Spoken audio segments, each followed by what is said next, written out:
afford anything, but not everything. Every choice that you make is a trade-off against something else, and that doesn't just apply to your money. That applies to your time, your focus, your energy, your attention, anything in your life that is a scarce or limited resource. And that opens up two questions. First, what matters most to you? And second, how do you align your daily decisions to reflect that? Answering those two questions is a lifetime practice, and that is what this podcast is here to explore. My name is Paula Pant. I am the host of the Afford Anything podcast, and welcome to 2021. This is our New Year's Day 2021 episode. To celebrate the number one and to kick off this new year, we're going to talk to someone who is an expert in goal setting. Because what better time than the start of a new year to begin with a blank slate, a fresh page, and set your goals for the year ahead. In this episode, we're talking to Geoff Woods. Geoff is the host of the One Thing podcast and the vice president of the One Thing. And if you're not familiar with that concept, the One Thing, it is a platform dedicated towards asking the focusing question, which is, what is the one thing that I can do today that will make everything else easier or unnecessary? In other words, you may have a dozen goals. Maybe this is the year that you want to make more money, save more money, lose weight, build muscle, buy a house, sell a house. You may have tons of goals on your plate. What is the one thing that you can do that will make all of those other goals either much easier or unnecessary? What is that tweak from which everything downstream flows? We're going to deep dive into a conversation about that in this upcoming episode. So a little bit of further background before we get into today's episode. You've heard of Keller Williams, right? The real estate brokerage? Well, one of the co-founders of Keller Williams is a guy by the name of Gary Keller, and he, along with a co-author named Jay Papasan, wrote a book called The One Thing that's based around this focusing question. The book became a massive runaway New York Times bestseller, and at the time, Geoff was a guy who was in medical device sales. He encountered the book, and he thought about the famous quote from entrepreneur Jim Rohn, the quote that says, "You are the average of the 5 people that you spend the most time with." And so he realized that his one thing was to surround himself with high-level CEOs and successful entrepreneurs. Well, to cut a long story short, he met up with Gary Keller and Jay Papasan. He became vice president of the One Thing and then switched careers, left medical device sales, and decided to spend the rest of his career focusing on helping people with habit development, goal setting, and ruthless prioritization. I have long been a fan of the concept of the One Thing. I've long been a fan of life improvement through subtraction and through prioritization. Since, after all, the concept of afford anything, the philosophy of afford anything is that concept of anything but not everything, which is also fundamentally a philosophy of substitution and a recognition of opportunity costs. And so given the alignment between the philosophies, between the One Thing and afford anything, it seemed like the perfect way to kick off 2021. The other major thing that we're doing in order to kick off 2021 is that we are hosting a 31-day challenge, which you can sign up for free at affordanything.com/31-day challenge. And this philosophy that you're about to hear, the philosophy of the One Thing, is the inspiration for the day one challenge. So day one of the 31-day challenge is rooted in what you're about to hear in this upcoming interview. With all of that said, here is Geoff Woods to discuss the philosophy of the One Thing. Hi, Geoff. Hey, Paul, how are you? I'm great. How are you doing? Delightful. Excellent. So, Geoff, let's just dive right into the concept of the One Thing, since this is kind of a foundational concept that's going to guide the rest of the interview. For people who aren't familiar with it, can you explain what that is? Sure. The One Thing is the surprisingly simple truth behind extraordinary results. And there's a few words there that matter that are worth calling out. One is simple. Everything that we're going to talk about today, you're going to go, that is so simple. And I'm just going to say, just because it's simple doesn't mean it's easy. But these are surprisingly simple truths that have been proven to unleash extraordinary results. These are not ordinary results. It's extraordinary results. And where they came from was a guy named Gary Keller. You familiar with Keller Williams by chance, Paula? Yes, of course. Yeah. So it's the largest real estate company in the world. Gary's the co-founder and CEO of KW. And when he was starting out, KW was a small little company in Austin, and he used these principles to scale it to number one in the world with over 200,000 plus people. You fast forward in 2013, he and his partner, Jay Papasan, turned it into a book called The One Thing, which you fast forward is one of the highest rated business books of all time now. And that's the business that we're in, time. It's our most valuable resource. And here's the problem. Most of the people who are listening to this are spending their time. They're not investing it. And there's a clear difference between the two. Paula, when you invest money, what do you expect in return? A return. A return, right? Yet how many people do you think go through their days holding their time to the same standard they hold their dollars to? Almost nobody. Almost nobody. And that's what we do. We help people learn how to better invest their time so that they can achieve extraordinary results. What is the differentiator between ordinary and extraordinary? I have never been asked that question. It seems very subjective, and yet you emphasized it right off the bat. Yeah, well, I think about goals. I think there are people that when they set goals that are within their comfort zone or skill set, and they set goals that are doable. That's ordinary. There's nothing special about that. And then you have some people who are high achievers that will stretch it. They'll go to the outer edge of their comfort zone, the outer edge of their skill set, and they'll push it, right? They set stretch goals. Yet setting stretch goals is still pretty ordinary among high achievers. Yet when you cross the line into the realm of extraordinary, it's so far out there that it's beyond what most people can even comprehend. If a person were to set those types of order of magnitude goals, as you seem to be describing, it seems as though that would fundamentally reshift their identity. Oh, so good. Let's revisit this. What do you think the purpose of a goal is? To disrupt the status quo and achieve something different in your life. Love that. I remember I was in a room with Gary Keller and he asked that question. A lot of people shared ideas and they could be summarized as to achieve a result. And this is where Gary pushed back. He said, no, the purpose of a goal is not to achieve a result. The purpose of a goal is to be appropriate in the moment. And what he means by that is that your goal should become a compass for how you need to behave right now to be in alignment with that goal. And he said, the problem is most people, they only ask questions that are so big, which means that they only have to search for answers that are so big, like, what can I do this year? And because they only go what's within their comfort zone or their skill set, they're not required to evolve who they are as a human. Whereas Gary's saying, I'm going to set a goal that's so big, so far out there, I don't even know if I can achieve it. But that's not the point. The point is, how can it become a compass for who I need to become to earn the right to achieve that goal? So you're saying a goal is a framework for taking present action. I love that. Well said. Yeah, you're doing something right now. The question is what you're doing actually in alignment and bringing you closer to the goals that you have for your life, or is it taking you further away? Given that most people have goals across different verticals of their life, most people have health goals, career goals, money goals, relationship goals. Given that there are an assortment of goals, how can people execute the one thing across a variety of many things? Yeah, fantastic question. And this is one of the most common misunderstandings people have around the one thing.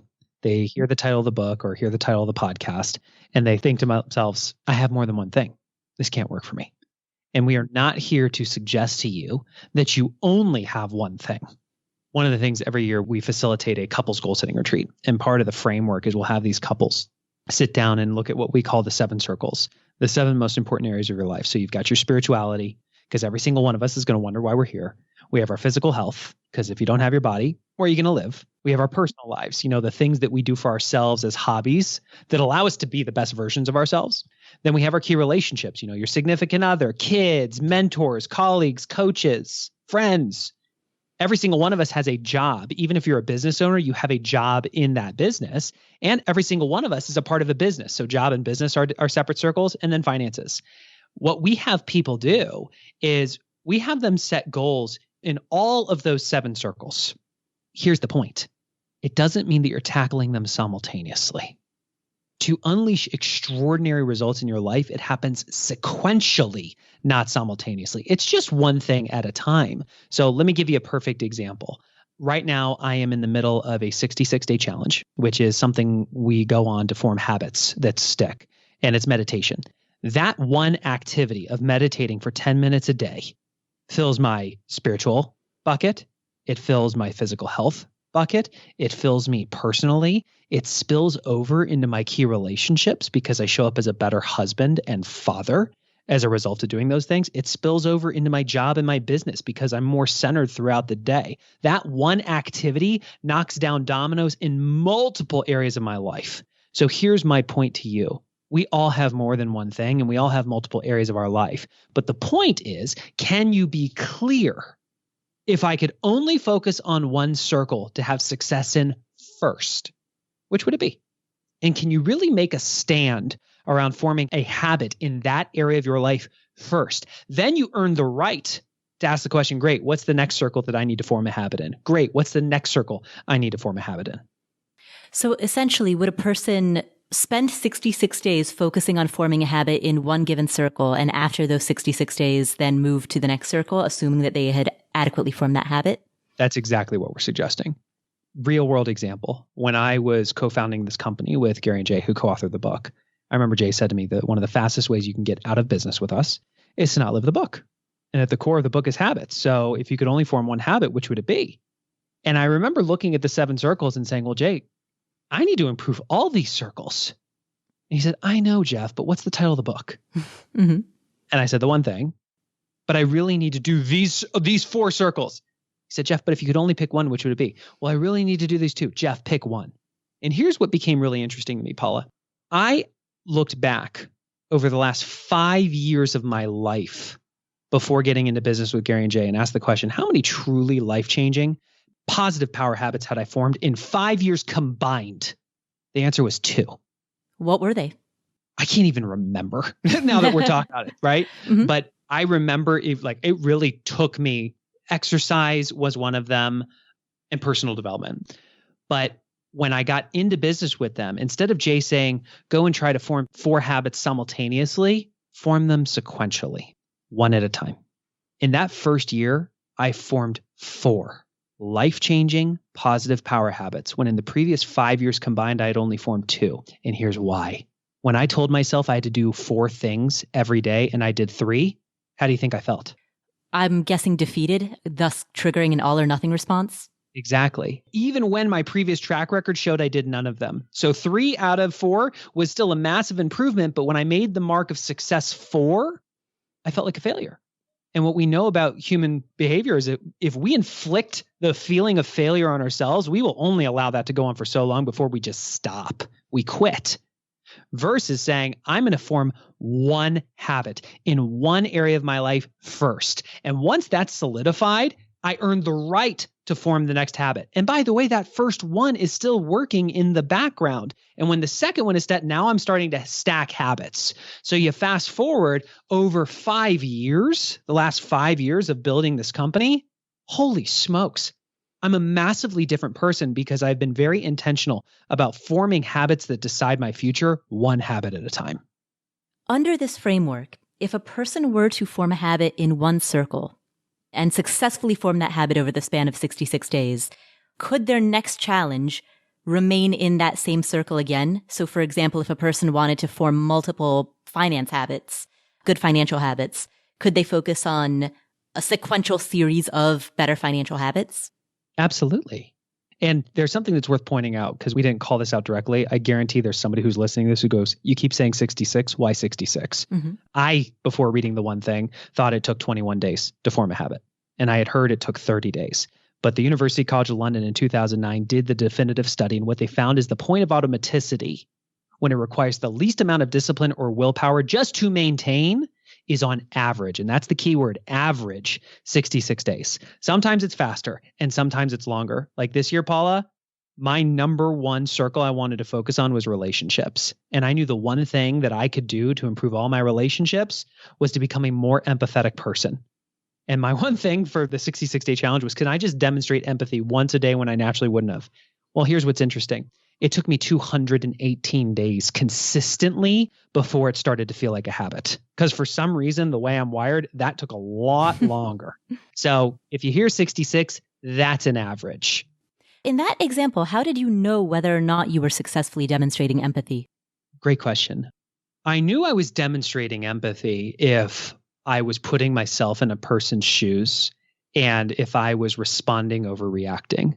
Like there were so many times in my personal life, in my marriage, with my kids, where my natural reaction would have been to have been a bull in the china shop and just driven and pushed through. And as a result, there can sometimes be some chaos.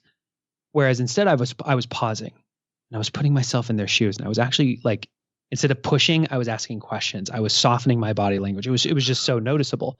But it took tremendous amounts of discipline, willpower, and focus for me to do that. And I remember after the first 66-day challenge asking, is it a habit yet? And it was like, heavens no. Okay, great. So let's go on another one. And at the end of the second one, I remember looking up going, is it a habit yet? And it was like, no. And at this point, the novelty has worn off. I'm wanting to do something new and shiny, but it was like, no, I said this was the most important habit I could form this year. I've got to stick with it. And on day 218, I literally wrote it down in my planner, said, today it finally felt like a habit. I didn't have to think about it. I just showed up as the type of person who demonstrated empathy. And that has continued every day this entire year. And I can tell you today is day 356. In what you just described, you mentioned both discipline and willpower. And I know of the 6 productivity lies that are discussed in the book, The One Thing, both discipline and willpower are mentioned with regard to their limitations. Can you elaborate a little bit more on both discipline and willpower, the myths and limitations around it, and better ways to harness it? There are lie number 3 and number 4 inside the lies of productivity. And the first is the lie of discipline. And we want to be clear, discipline is really important, but it's a lie to rely on it. The opportunity is to leverage your discipline to form habits. And my favorite quote in The One Thing is from F.M. Alexander. He said, people do not decide their futures. They decide their habits, and their habits decide their futures. Paula, you ever been to a conference or gone through a course and be like, oh, that's so good. I'm going to do that. And you started doing it, but you weren't consistent? All the time, constantly. And that's because people rely on their discipline and willpower to keep it going, instead of strategically leveraging it so that doing that activity becomes habitual. Because when it's truly a habit, it requires minimal discipline or willpower to maintain. It always takes some to maintain, but infinitely less. So it's like getting in your car, pressing on the gas, getting on the on-ramp to the freeway, and finally putting it in cruise control. That's what we're doing, is we're putting our most important behaviors on cruise control. So that's discipline. And then willpower is about when you do your most important work. A lot of people, this was me prior to getting into business with Gary and Jay, because I was in corporate sales, like climbing the ladder, yet feeling like I was called or destined for more. I knew I wanted to have a second career. I remember telling myself, if I can just get to inbox 0, if I can just get through all these meetings and get through all the 80% stuff that's on my list, I can free up time to do these things that really matter.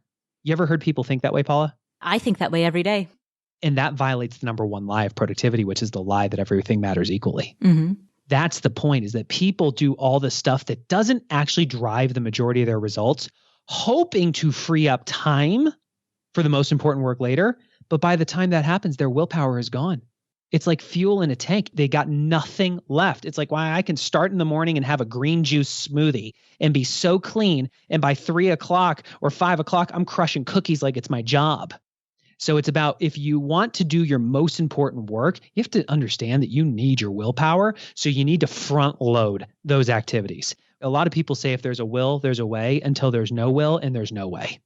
So do your most important priorities when your willpower is the highest, which for most people is the morning. So don't rely on discipline, leverage it so that it becomes habitual, and don't rely on your willpower to always be there. Instead, strategically do the things that matter most when your willpower is the highest. How does a person execute that in a context in which sometimes the points of time in which their willpower is the highest, and let's just say for the sake of example that, for maybe 80% of people, that might be the morning. How does a person apply this when urgent things, since there is that distinction between urgent and important, when urgent things come up in the morning or at the time in which willpower is at its peak? This is where we're going to come back to the surprisingly simple truth. Let me walk you through what my life looked like when I was starting this company. So for some context, prior to co-founding this company, I was in medical device sales. Great job. but every day I was busy. I was working long. I was working hard, had a good life, but I was lacking fulfillment. And when I was coming home, I told myself I was being present with my family, but really I was still in my inbox. Does that resonate with you at all by chance? Mm-hmm. Yes, absolutely. Well, except for the coming home part. So I remember getting into business with Gary and Jay, and Gary shared this idea in a mastermind that working long hours is cheating. And this literally stopped me dead in my tracks. I was like, hold on, beep, beep, beep, back it up. What are you talking about? And he said, it's cheating because you can do the wrong activities. And if you work long enough and hard enough, sure, you can muscle your way to a result, but you cheat yourself out of what it means to live a life. And that's when it hit me. I was working long. I was working hard. I was successful professionally. I was climbing the ladder, good income, like all that stuff looked good. But was I actually succeeding in life? Was I succeeding in the areas that mattered most? Was I succeeding as a husband? Nope. Was I succeeding as a father? Nope. Was I succeeding in my health? Nope. And here he was saying that if you want to live an extraordinary life, you got to be as efficient and as effective as possible during the hours that you work. And at pre-prescribed time, you shut it down and you go and you live your life. So now let's talk about how I practically put this into action. Paula, what do most people do when they fire up their computer first thing in the morning? What do they check?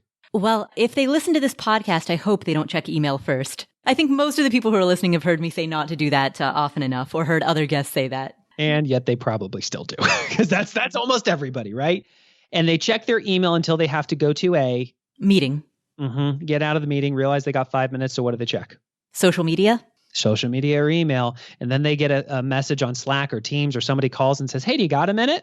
And that literally repeats all day long. And how many of them do you think have ever had one of those days where they were super busy and they genuinely questioned if they got anything done? Right. Absolutely. Right. So I understood I had to put a stop to that. So here's what I did. When I fired up my computer, I knew the very first habit I needed to form starting this company was the habit of acting in order of priority. I mean, I did the most important things first. And so my lead domino was really simple. I needed to check my 411 before I checked my email. A 411 is a tool that we use to get clarity on our priorities. I just needed to check my priorities before I checked everyone else's. And what was amazing about this, Paula, was when I fired up my computer, I looked at my 411, I looked at my priorities for the week, and guess what I did when I was staring my priorities in the face? What's that? Started whacking away at the priorities. And what was amazing is after a few weeks of just focusing on doing the most important things first, I realized that my entire career I had placed an artificial importance on my inbox. I realized my priorities do not live in my inbox. Everyone else's do. But what's urgent? So we came to this when I'd asked you a question about the need to prioritize what is urgent over what is important. What is urgent is not necessarily synonymous with what's in an inbox. What's urgent could be a major deadline. It could be a sick child. There are a number of things that play the role of urgent that live outside of inboxes, meetings, social media. So let me ask you this. If you were in a time block focusing on your number one priority and something really urgent needed to happen, do you think it would find you? Yeah. It would. And in that moment, you'd get to ask yourself a question. Is this actually my new one thing? Like example, you and I are doing this interview right now. This is my one thing right now. My phone is on do not disturb. My email is not minimized. It's hard shutdown. Slack, hard shutdown. The world literally cannot get a hold of me right now because for this hour, I've said yes to you and your audience as my one thing. Now, if my wife came and ran into my office right now and said, your daughter just cut herself, we need to go to the hospital. In the split of a second, my brain would ask, which is more important, continuing this interview or hanging up? That would be an effortless decision for me, right? I'd say, sorry, got to go, emergency, we'll reschedule, bye. And I'd be gone. Yet, what I've also acknowledged is there very, very rarely is something that cannot wait 1 hour. Most people allow urgent things to mask as a priority when it may actually not be. Can it really not wait 30 minutes? Can it really not wait 1 hour? Almost always it can. And if you can become the type of person who accomplishes your most important priorities first, then you earn the right to knock out all the urgent stuff. You fast forward to the end of the day with an amazing sense of accomplishment. Because not only are you delivering amazing results, but you're also handling all the other urgent stuff. Now, let's be clear. You're saying no to things. You're not in your inbox as much. You're not dealing with those little 80% things that deliver the minority of your results. Some things are going to get dropped, but you're dropping the things that don't matter as much. It sounds then like part of this exercise is developing the judgment to distinguish between urgent and important. Mm-hmm. And let's be clear. I have a saying that I share with my team. Your lack of preparation does not constitute an emergency on my part. Oftentimes when things are come up as urgent, quite often it's because somebody else didn't do their job. They didn't think ahead to acknowledge, hey, I might need Paula's DNA on this plan. And now the plan's due today and I need her advice. So it's an emergency. It's urgent. We got to, Paula, you and I have to meet. I have to have your opinion on this thing. No. I'm the one who dropped the ball. I'm the one who didn't think ahead and identify the fact that I would need to get your opinion and get on your calendar weeks in advance. The first time I ever realized this was with my partner, Jay. I remember I had to put together this plan and there was a deadline on it. And literally the day of, I came to him saying, hey, I need to review this with you. And he said, sorry, dude, I'm full. And I said, but the plan's due today. You and I need to review it. He said, you're smart enough to have known that you needed my DNA in this, and I'm not going to rescue you. Support without standards looks a lot like rescuing.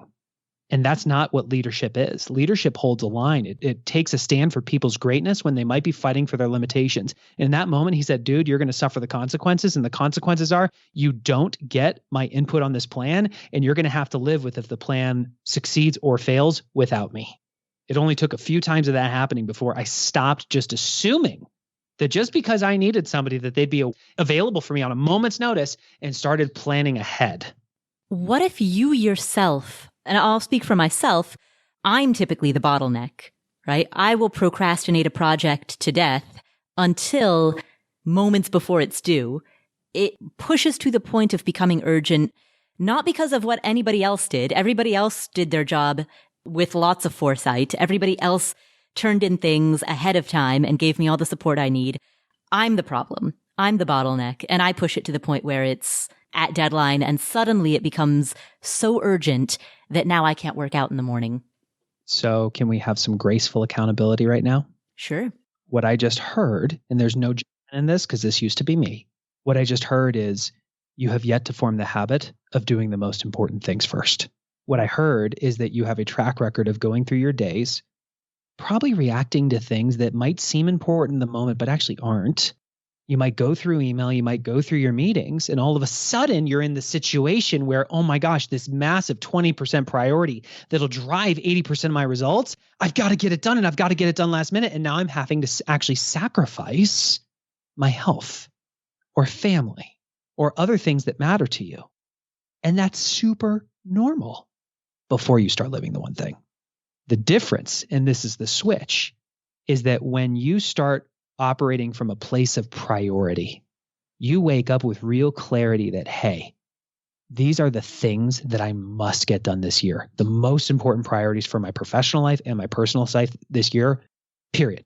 And in order for that to happen, here's the handful of priorities I got to make sure I knock down this month to be on track. And if that's the case, here's the handful of things I got to make sure I knock down this week that automatically put me on track for the month, that automatically put me on track for the year. That's what the 411 gives you.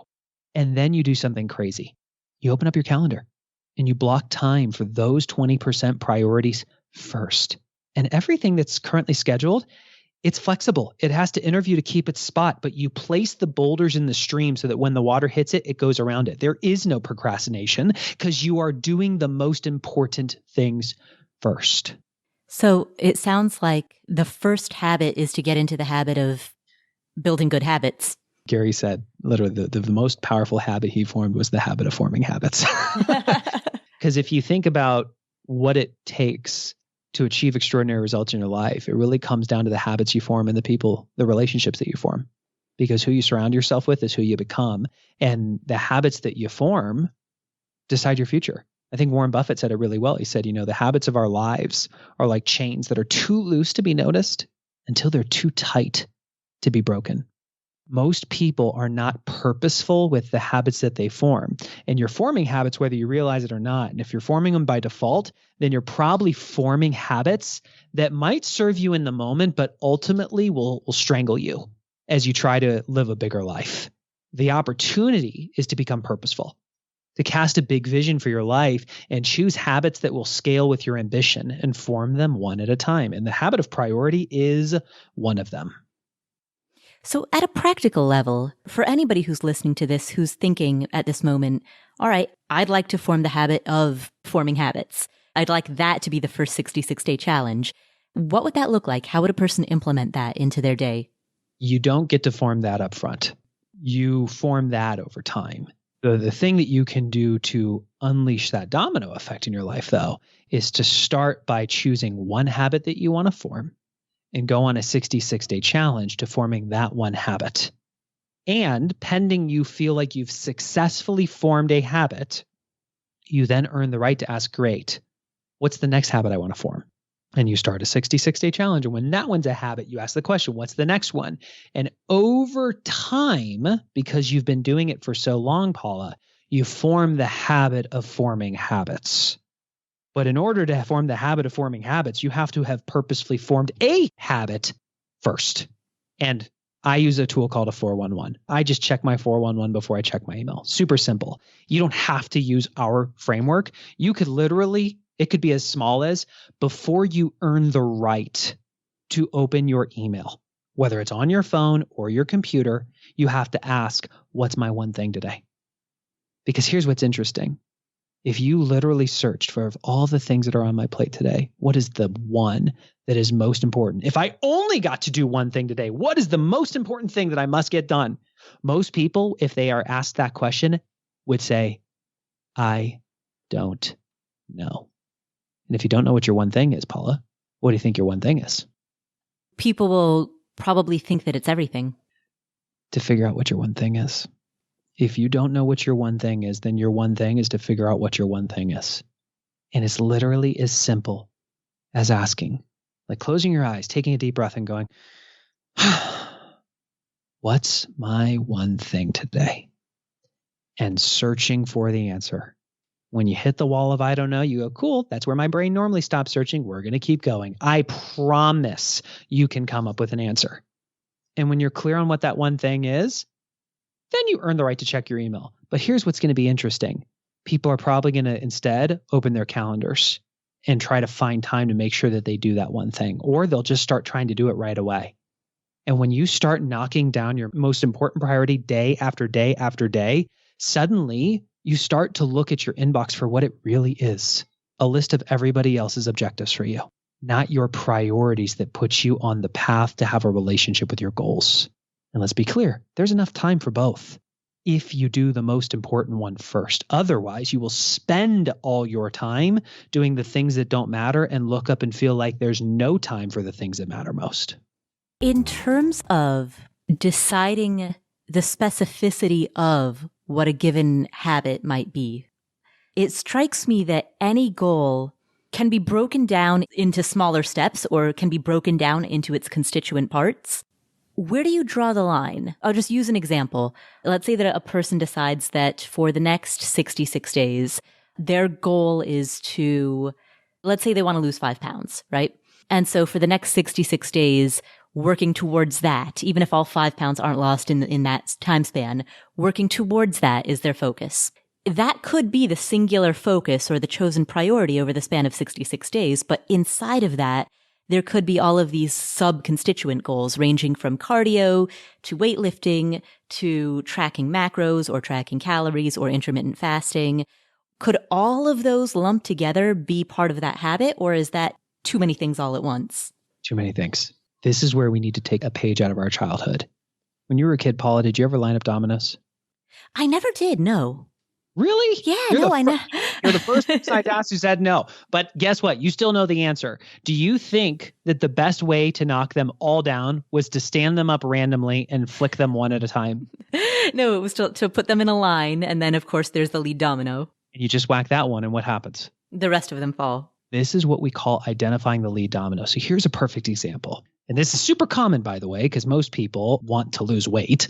So you say, all right, I want to lose 5 pounds. That's my one thing. No, that's the result that you're looking for.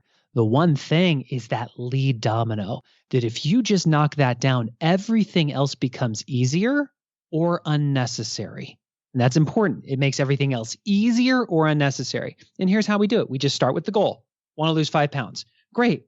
Well, what's one thing I can do to lose 5 pounds? Well, I can exercise more. Great start. Now we want to always make sure that what we're talking about is specific and measurable. So I might ask a question like, well, how would you know if you were successful working out more? I'd be exercising 5 days a week. And people go, oh, that's my one thing, exercising 5 days a week. The focusing question of the book is, what's the one thing I can do such that by doing it, everything else would be easier or unnecessary? Not the one thing I feel like I should do, or I'll feel guilty if I don't do it. Most people do not have the track record that says that 5 days a week is something they can do. So we need to go smaller. What's the one thing you can do that would make exercising 5 days a week easier or unnecessary? I'd have to get up earlier. Okay, well, how would you know if you're successful? I'd be up by 5:30. That's my one thing. That's my one thing. Nope, it's not. Because if waking up at 5:30 was your one thing, if it was the one thing you can do, your track record would already show you doing it. And since it doesn't, we still need to go smaller.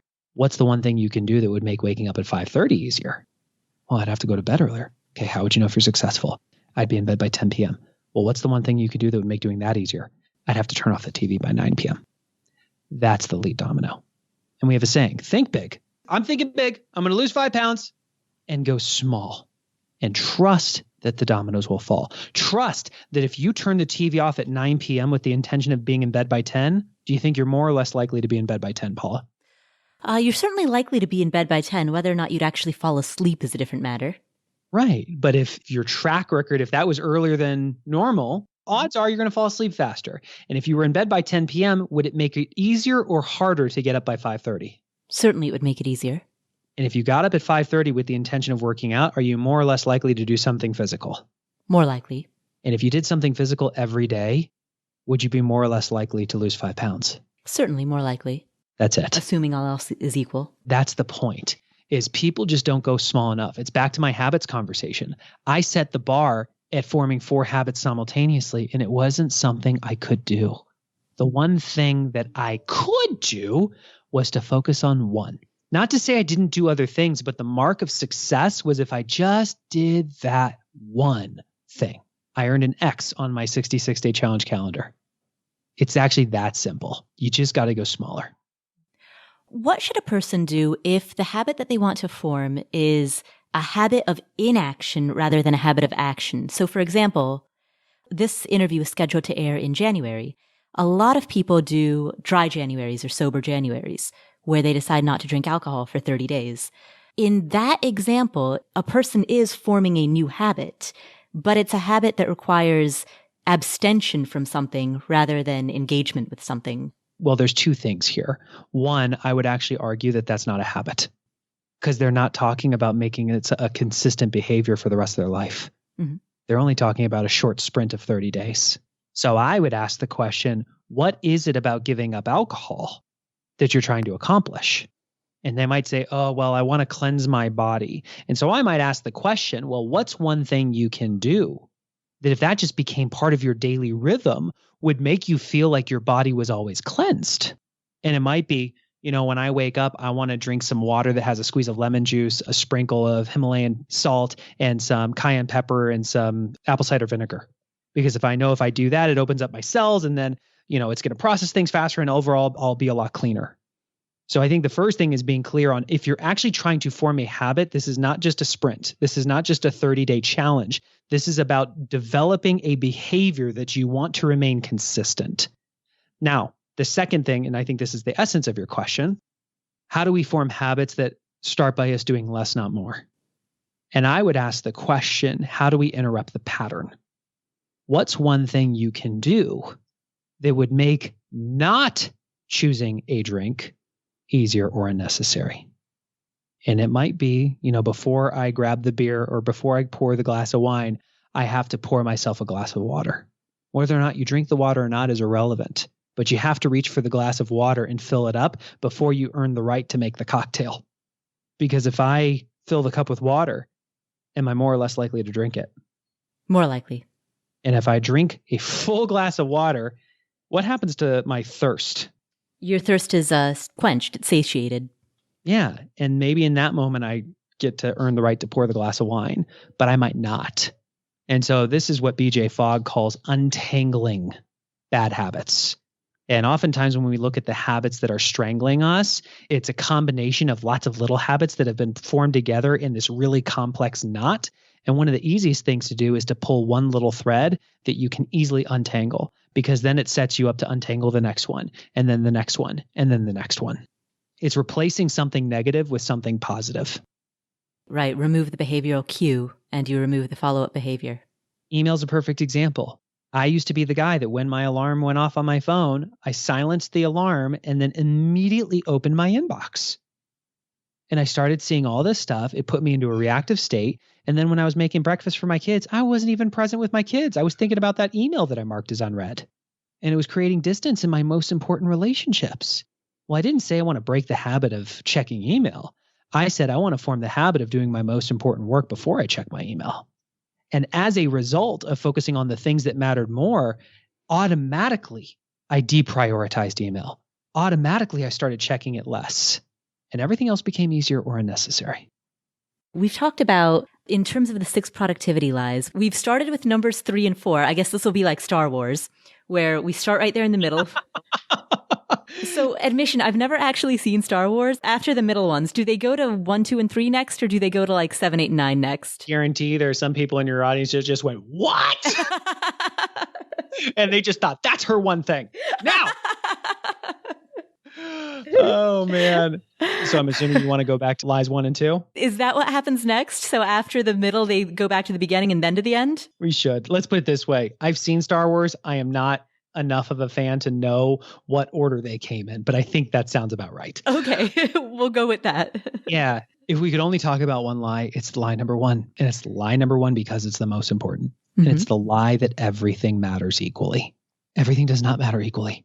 All the stuff that is on your plate is not of equal importance. Yet people go through their day telling themselves, I have to get it all done. And it's a lie. We've all heard of the 80-20 rule, Pareto's principle, the idea that 80% of our results come from just 20% of our activities. So the question is, how do we become clear on what the 20% is? And how do we start doing the 20% before we earn the right to move on to the 80%?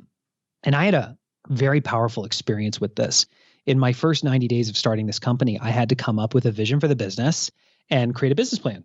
And I remember it was the day for me to present the business plan to Gary and Jay. I walked into the conference room for the state of the company meeting and handed them each a copy of my GPS. That's what we call our one-page business plan model, GPS, goal, priorities, and strategies. And just like the GPS on your phone, it's designed to get you where you want to go. And it was literally a goal at the top and then 3 priorities. And then each of the priorities had some supporting strategies. And I remember Gary and Jay asked a bunch of questions about priority number 1. I answered them. I asked if we were all good. They said, yeah.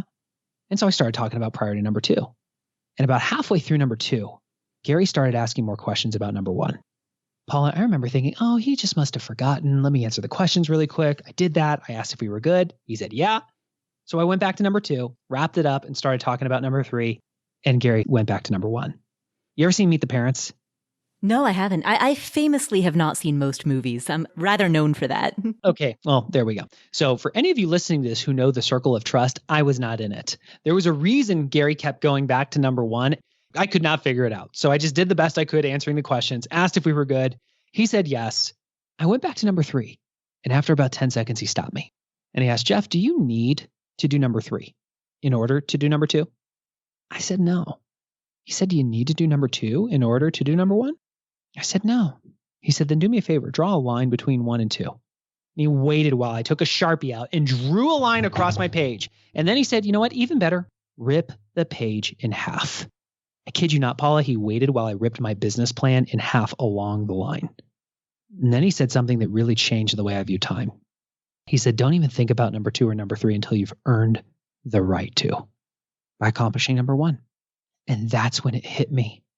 My entire career, I spent my time, telling myself that I had to get it all done. So I would move this one priority a little bit, and then I'd move to the next one, and then I'd move to the next one, and then I'd move to the next one without advancing anything fully to the finish line. And here was Gary saying, no, man, path to getting everything you want is to get one thing at a time. Just like dominoes, stand them up, line them up, and whack away the first one first. You would never line the dominoes up and then immediately skip to the 8th one and knock that one. You would always flick the first one first. He was saying, just do that in your career. And what was amazing is when I started doing that, I started getting so much more done in way less time. And when I went home and was with my family, I was actually with my family because I got the most important things done. That's why line number 1 is everything matters equally. How do you then develop the judgment to know that priority number 1 is more important than number 2 or number 3? Is that just a matter of the focusing question? Yeah, the short answer is you don't always know. But you make a decision, you declare 1 to be number 1, and you whack away at it, and you learn. I mean, there are some weeks where I focus on things that I think are the priority, but when things actually get knocked down, I realize, you know what, it was actually number 3. But I'll tell you, when I work with executives inside of companies, whether it's small or large, they'll come prepared with what their priorities are for the week. And they might have a list of 5 things. And let's be clear, they have a lot more to do that week than just 5 things. But these are the 5 20% priorities that drive 80% of their results. And I'll ask them, if you could only do one of these, which would it be? And it's amazing. They always go, number 3. Okay, cool. Well, should you earn the right to do another one? What would it be? Actually, it's number 5.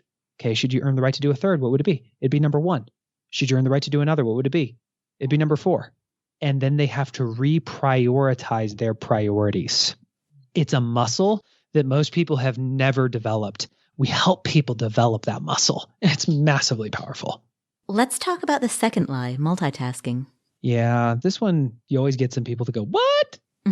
I love when I get a resume that says multitasking is a skill. I'm like, okay. My wife argued with me with this. She's like, you don't get it. It's a stay-at-home mom. You have to multitask. And I'm not saying you can't multitask.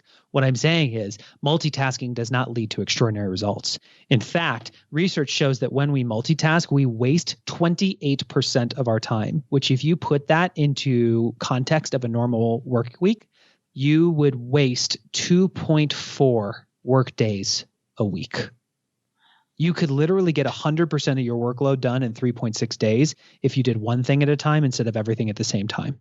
And here's what most people do. Without realizing it, they try to do everything at the same time.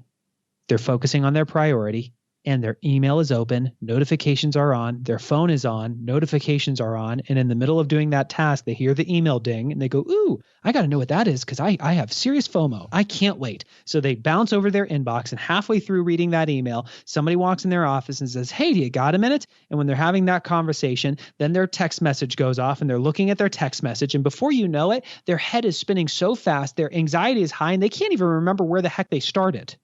Versus saying, for the next 15 minutes, I'm doing my most important priority. I'm fully shutting down email. I'm fully shutting down any form of internal communication. I'm going to put my phone on Do Not Disturb for 15 minutes and prove that the sun will still be shining.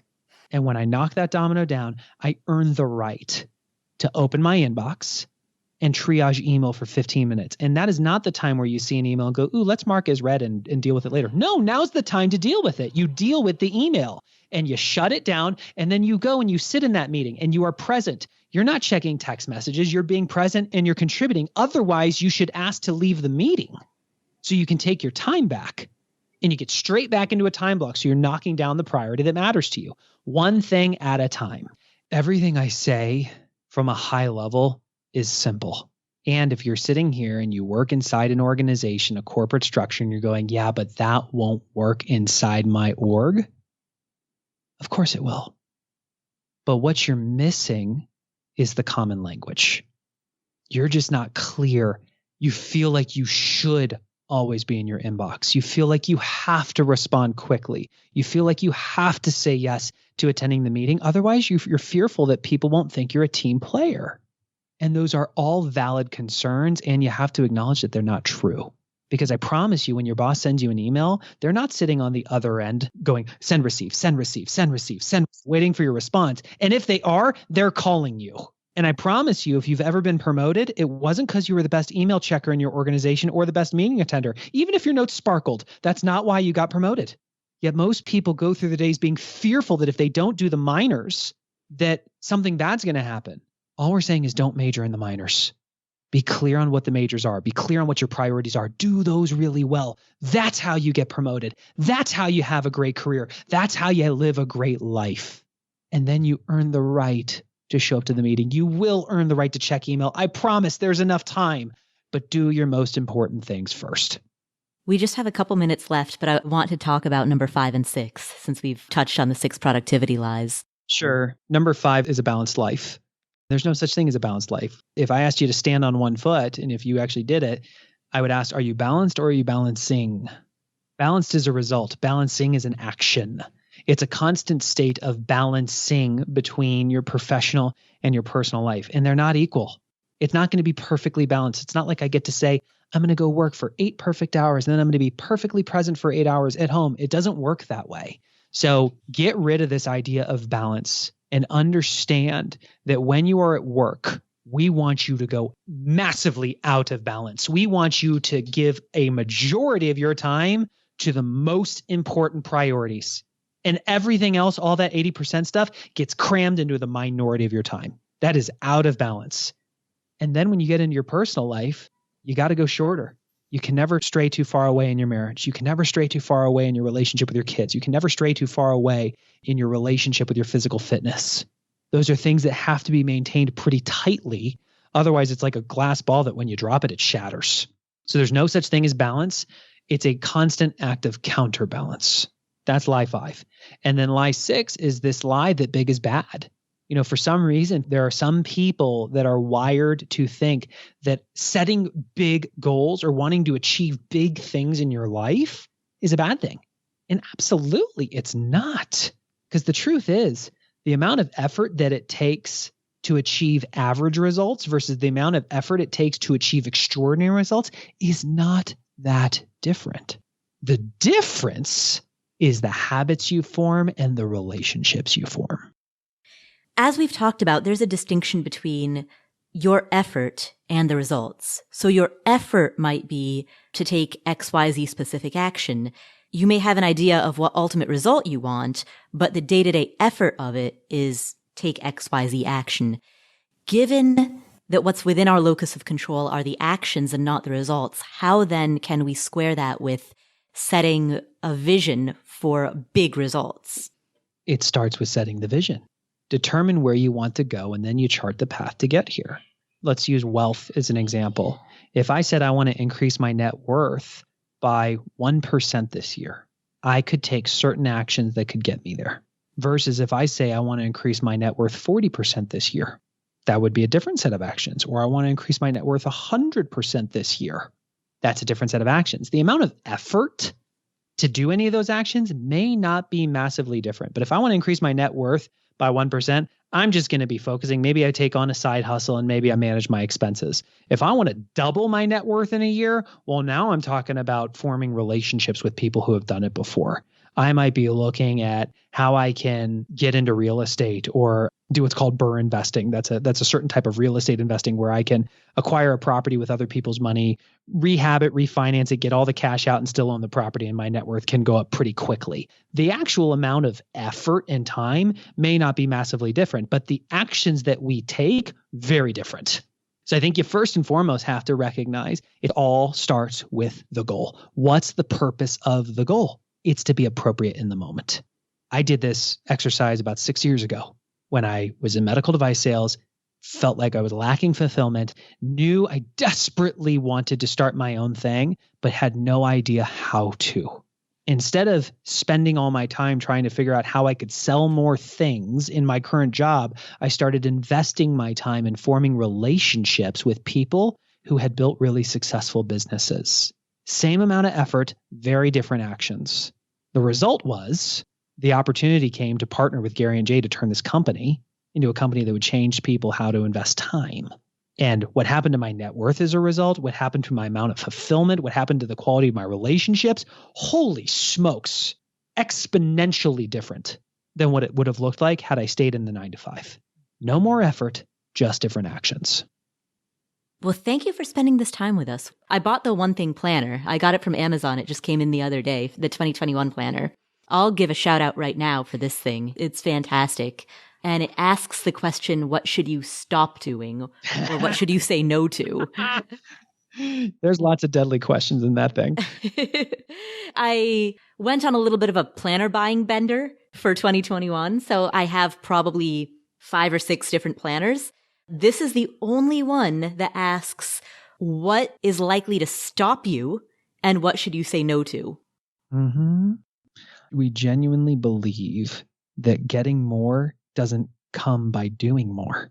It comes by doing less and more of the things that matter most. This is a central theme we've pulled through this entire episode. Quit saying yes to everything. Get clear on what matters most and say yes to that first. And then you earn the right with your remaining time to ask, great, what do I get to say next to yes? Next. And what do I get to say next to after that? What do I get to say next to after that? Just like dominoes, one at a time. So if you guys would like to learn more about the One Thing book, the podcast, the planner, just go to the1thing.com. And that's with the number 1 in the URL, the number 1thing.com. The book and the podcast, it's spelled out the ONETHING. But I would strongly encourage you guys check out the site. We've got a bunch of stuff on the free stuff page. There's lots of training available on the training page.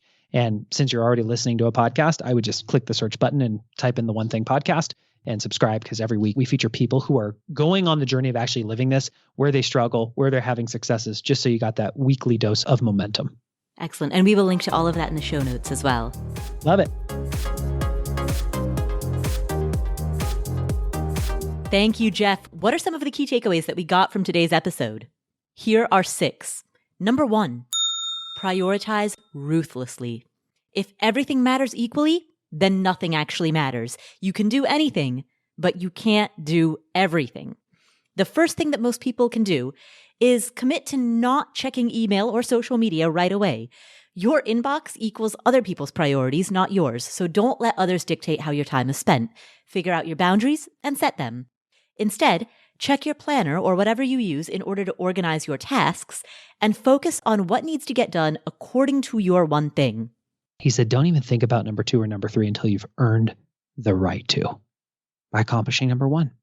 And that's when it hit me. My entire career, I spent my time telling myself that I had to get it all done. So I would move this one priority a little bit, and then I'd move to the next one, and then I'd move to the next one, and then I'd move to the next one without advancing anything fully to the finish line. So here's an action item. If you have a to-do list written out, go through it and ask yourself, what is the one thing that needs to happen today that will make everything else easier or irrelevant? Mark that as the first thing you need to do. And if you get that done, then ask yourself, what would come next? Get into the habit of putting first things first. That is key takeaway number 1. Key takeaway number 2, focus on one thing at a time. It's not news that multitasking is a myth, and yet we can't seem to help but engage in it. Many of us find ourselves getting distracted in the middle of a task in order to check email, check social media, or check Slack. Or worse, we're not present with the people who matter most, with our spouses, partners, children, with our parents and grandparents, because when we're in their company, we're busy checking those things. We're busy checking email and Slack. Multitasking doesn't work. It takes mental energy to shift between tasks. And sometimes this mental energy comes at a great cost. If someone interrupts you while you're working, doesn't it take a while for you to get back into the swing of things after that conversation is over? Absolutely. I think if we reflect on times that we've been interrupted, it's easy to see the time cost, the attention cost that interruption took, the toll that it took. And yet, even though it's easy to recognize that when others interrupt us, we still routinely interrupt ourselves. And we do this every time we attempt to multitask. Multitasking does not lead to extraordinary results. In fact, research shows that when we multitask, we waste 28% of our time, which if you put that into context of a normal work week, you would waste 2.4 work days a week. You could literally get 100% of your workload done in 3.6 days if you did one thing at a time instead of everything at the same time. So what do we do about this? Well, we've covered this before on this show, but as Geoff said, go into deep work mode. Shut off your phone, close out your email, shut down any potential distractions, and block out time on your calendar so that you're not available for anything else. If something comes up, ask yourself, is this actually a priority? Is it actually urgent? What would happen if I didn't tackle it right now? Would things fall apart if I was unreachable for an hour? We're not talking about being unreachable for a month. We're talking about, can this wait 30 minutes? Can it wait an hour? If so, this will help you gain perspective. If you're worried about what others may think, explain to them why you're doing these things and how it will also be a win for the other person. Invite them to help you achieve your one thing. That is key takeaway number 2. Focus on one thing at a time. Key takeaway number 3. Forget discipline and willpower. Instead, build habits. Discipline is great when we have it, but it isn't reliable 100% of the time, particularly when we have a lot on our plate, as you probably discovered during the pandemic. Willpower is also unreliable, particularly if you can't focus on your one thing at a time in which your willpower is at its highest. So if you try to combine willpower with discipline, you may find that you're actually spinning your wheels and getting nowhere. That's where habits come into play. Habits are automatic. You don't need to rely on anything when something is a habit. It happens without demanding a cognitive load. For example, when I sit in the driver's seat of my car, I put my key in the ignition. That's a habit. There's a cue or a trigger, which is sitting in the driver's seat. And then the automatic next step is to put the key in the ignition. There's no thought around it. I don't have a checklist. And I don't have to motivate or discipline or willpower myself into putting the key in the ignition once I've sat in the driver's seat. It's so automated that it is almost reflexive. Similarly, when I pick up my toothbrush, I immediately pick up a tube of toothpaste and put the toothpaste on the toothbrush. I don't have a checklist. I don't wonder what I should do next, because the habit has turned this into something that happens automatically. That's the power of habits. Habits allow you to get more done by virtue of stringing cues and responses together to such an extent that discipline and willpower no longer have to be involved. The opportunity is to leverage your discipline to form habits. And my favorite quote in the one thing is from F.M. Alexander. He said, people do not decide their futures. They decide their habits, and their habits decide their futures. When it comes to willpower, working longer hours is cheating. You could work way more than you need to, but if you're working on the wrong thing, it's not going to matter. That classic work smarter, not harder argument. Work on the system rather than in the system. And when it comes to managing yourself, working on the system means working on building your habits. Because ultimately, if we no longer need to rely on discipline because our actions are automatic, that means we don't need to think about taking an action because it simply happens. And that frees up resources to dedicate to something else.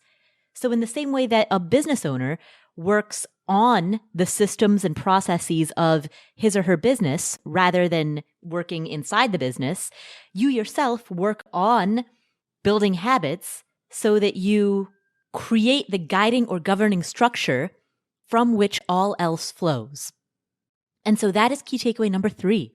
Forget discipline, build habits. Key takeaway number 4. Accept that you can't have it all. Balance is a myth. And I saw something on social media. I saw it just today. It was posted by an Instagram platform that I follow called The Angry Therapist. And he posted, do you want to be well-rounded or do you want to sharpen your edge? I'm paraphrasing, but I love that phrasing, that paraphrasing of it. Because in order to succeed, you need an edge. You need an edge in business. You need an edge as an investor. And if you try to be very well-rounded, you, by definition, lose that edge. The truth is that we can only handle or focus on so many things at a time. And so if there is a season in your life that you really need to hyper-focus on something, you really need to hyper-focus on growing your business, then it might be that other things take a back seat. In order to stay in balance, you don't try to do everything all at once. Instead, you put everything else on maintenance mode, focus on one area, make hyper progress in that one area, and once that's done, you then put that area on maintenance mode and hyper focus on a different area. So you will have essentially seasons in your life in which you're very focused on business or very focused on health or very focused on relationships. There are different seasons in life for each of these. There's no such thing as a balanced life. If I asked you to stand on one foot, and if you actually did it, I would ask, are you balanced or are you balancing?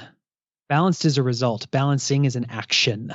It's a constant state of balancing between your professional and your personal life, and they're not equal. It's not going to be perfectly balanced.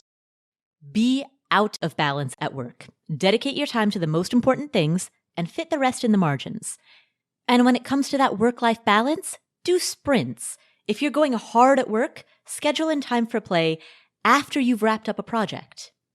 And likewise, if you've decided that you're going to do a sprint on play or rest, do that and dedicate everything to that. During that season, make rest or relaxation or recovery unapologetically the focus. That's how you take a seasonal approach or a sprint-like approach in which you can focus unrelentingly at the one thing at hand rather than pulling yourself in 5 different directions at the same time. And so that is key takeaway number 4. Key takeaway number 5. Think big. We've heard this echoed from a few guests like Ash Amberger, who was a previous guest on this podcast. Many of our guests have mentioned that we are conditioned to think small, to stay small, and to silence our hopes and our dreams. We're told not to dream big or shoot from the stars. It might be risky. But if we don't, we settle for mediocrity. It's far better to think bigger and cast fear aside, but of course, that's easier said than done.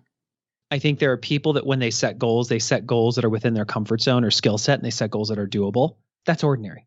And then you have some people who are high achievers that will stretch it. They'll go to the outer edge of their comfort zone, the outer edge of their skill set, and they'll push it, right? They set stretch goals. Yet setting stretch goals is still pretty ordinary among high achievers. Yet when you cross the line into the realm of extraordinary, it's so far out there that it's beyond what most people can even comprehend. The purpose of a goal is to be appropriate in the moment. The point is not to achieve the goal. The goal is a compass to guide you toward who you want to be in order to earn the right to achieve that goal. Again, I'll repeat that. The purpose of a goal is not to achieve a given result. The purpose of a goal is to guide you to crafting yourself into the person that you want to be. It is a compass that points you towards becoming a more ideal version of yourself as you define it. And once you become that better version of yourself, you then are more likely to achieve the result that you want. And so that is how we think big. That is how we set big goals. It is not by hyper-focusing on the result, but rather focusing on who we need to become in order to increase the likelihood of getting that result. That is key takeaway number 5. And finally, key takeaway number 6, figure out your one thing. We've talked about a lot of ideas. It's time to put all of this together to synthesize this. Figure out the one thing that you want to focus on, maybe for this first quarter of 2021, or maybe for the rest of the year. Think of the 7 circles that Geoff mentioned: finances, spiritual life, physical health, job, business, relationships, and personal life. Which of those 7 circles do you want to choose? Remember to identify the lead domino and then go smaller, as Geoff outlined in this example. We need to go smaller. What's the one thing you can do that would make exercising 5 days a week easier or unnecessary? I'd have to get up earlier. Okay, well, how would you know if you're successful? I'd be up by 5:30. What's the one thing you can do that would make waking up at 5:30 easier? Well, I'd have to go to bed earlier. Okay, how would you know if you're successful? I'd be in bed by 10 p.m. Well, what's the one thing you could do that would make doing that easier? I'd have to turn off the TV by 9 p.m. The question is the one thing you can do, not the one thing that you feel like you should do. So what is the one thing that you can do that identifies that lead domino and then tips that lead domino? Find your one thing. Focus there. Those are 6 key takeaways from this conversation with Geoff Woods. If you want to put these ideas into action, join our free 31-day challenge. It is a great way to kick off the new year. Every day for 31 days, you will get an email that sends you an idea, one main idea, one question that relates to that idea, and one action that you can take related to that idea. So one idea, one question, one action. That's what you will get every day for 31 days. Those ideas are related to personal development, mindset, success, finance, investing, habits, productivity. They all relate to becoming a better version of yourself. It's a powerful way to kick off the new year. It's completely free, and you can sign up at affordanything.com/31-day challenge. That's affordanything.com/31-day challenge. Thank you so much for tuning in. My name is Paula Pant. This is the Afford Anything podcast. Happy 2021. If you enjoyed today's episode, please share it with a friend or a family member. That's the single most important thing that you can do to promote these ideas around self-improvement and focus and habit development and personal finance and financial independence. It is the single most powerful thing that you can do. Share it with the people that you love. So please share this episode with someone that you know who you think would enjoy it, who you think would benefit from it. Encourage them to sign up for the 31-day challenge, and make sure that you hit subscribe or follow in whatever app you're using to listen to this podcast so that you don't miss any of our other awesome upcoming episodes. Coming up on the Afford Anything podcast, we have an interview with Rachel Cruz, who is going to be discussing how self-knowledge, personality, behavior, identity drives your financial decisions.